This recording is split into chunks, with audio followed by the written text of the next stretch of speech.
The Bank of Canada announced today that they're increasing the rate again by 50 basis points, which is going to bring the overnight lending rate to 4.25%. And it's going to affect many people. There's going to be people that have a variable mortgage whose monthly payments are going to increase once again.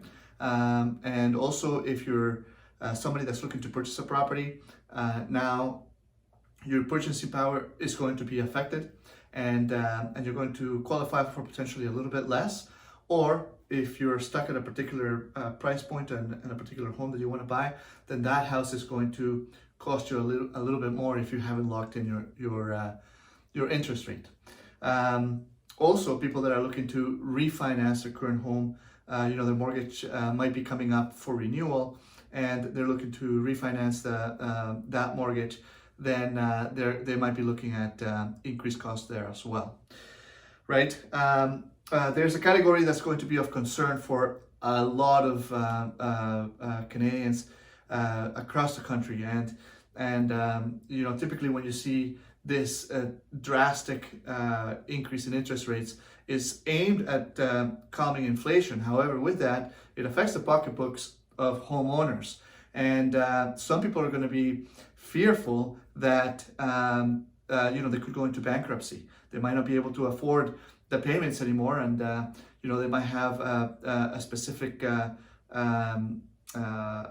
mortgage amount that they have to sell at a certain price point to be able to get out of the house, so that they don't face those negative consequences.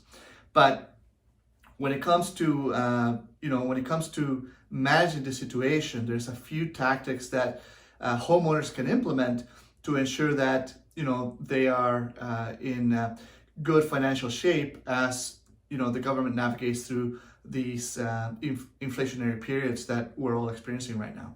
And it's crazy. I mean, the inflation, everybody talks about the price of lumber, the fact that you can't get goods shipped on time, the price of plastics, of the labor shortage that we're experiencing. All of these things are affecting costs. Everything costs a little bit more. We have 4 kids at home. We're going to have 5 kids soon. The price of milk is higher. Everything. When you go to the supermarket, our grocery bills have increased, and that goes across all families, as well as utility bills. Right. The cost of heating your home, the cost of all of those things are playing a big part. So I just want to take a moment here to talk about a few tactics to help everyone manage, not just the higher costs, but also, these, higher interest rates that everyone is going to, there's going to have an effect on everybody, right? And so the first tactic that I want to implement is just doing a weekly routine by yourself or with your partner, your spouse, even bringing your kids to look at a monthly cash flow statement for your household expenses. In that, obviously your mortgage should be there, and that's probably going to be the highest monthly payment that you have there. But also take a look at, what are your total expenses, including, insurance, groceries, school fees, gas, car payments, whatever expenses you might have there, to see how these rising costs are affecting your cash flow, right? Now this is extremely important to do because it does a couple of things. One, it creates awareness of, hey, how much money am I spending every month, and how much money do I have left over every month?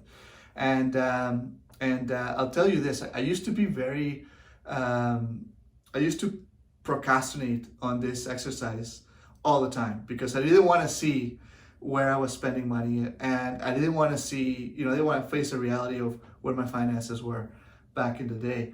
And but what ended up happening was that once I took a look at, added up all my expenses and took a look at, this is how much money I'm spending, this is how much money is coming in, it gave me a lot of peace of mind. Not because I had more money than I thought I would, but because I knew what my cash flow looked like. And that just created a big peace of mind for myself that allowed me to just feel better and go around my day a little bit better, right? Nowadays, we're very granular about our finances. We have a big family, and so we have to approach this in a very meticulous way.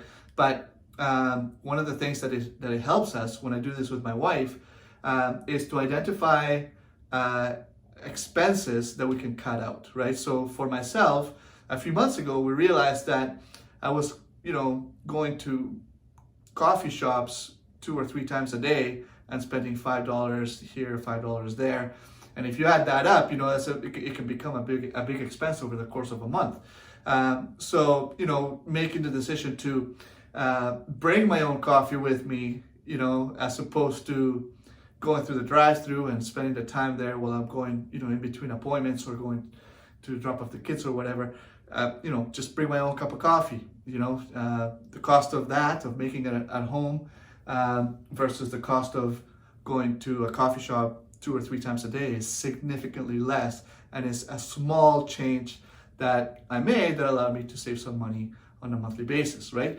And so everybody has a few expenses here or there that they could be like, hey, this is something that I could cut back, and then in the long run, that's going to help you out, right? The other thing I want to bring up is using refinancing as a tool to help you manage your finances, right? So if you find that these interest rate hikes have had a significant impact on your monthly finances, then refinancing, and consolidating debts under the refinancing plan could be a good option to help you manage the cash flow, right? So if you have a financial advisor, I would go and talk to your financial advisor and see if it's a feasible option for you. Typically what you'll see is that a bank will take a look at the equity that you have in your home, and will be able to use that as a loan to help you pay off some credit card debt, high interest loans, those kinds of things that will help you manage your cash flow and help reduce the monthly payment total to help with the cash flow in the mean term until you pay off the debt, or until interest rates come back down, or whatever the future holds for us, right? And so refinancing is a very, very, very good tool that you could use if you're facing a situation where your costs have gotten out of control. But make sure that you're talking to your financial advisor about that, see if it's a feasible option for you, and that you have set up a cash flow worksheet that you're looking at on a weekly basis to make sure that your expenses and income are in line with your financial goals and savings goals and those kinds of things. Okay, so if you find this video useful, and you can think of 1 or 2 people that can benefit from this information, please share this video with them, and feel free to click the like button and subscribe. I'm going to be consistently uploading new content to keep everybody informed.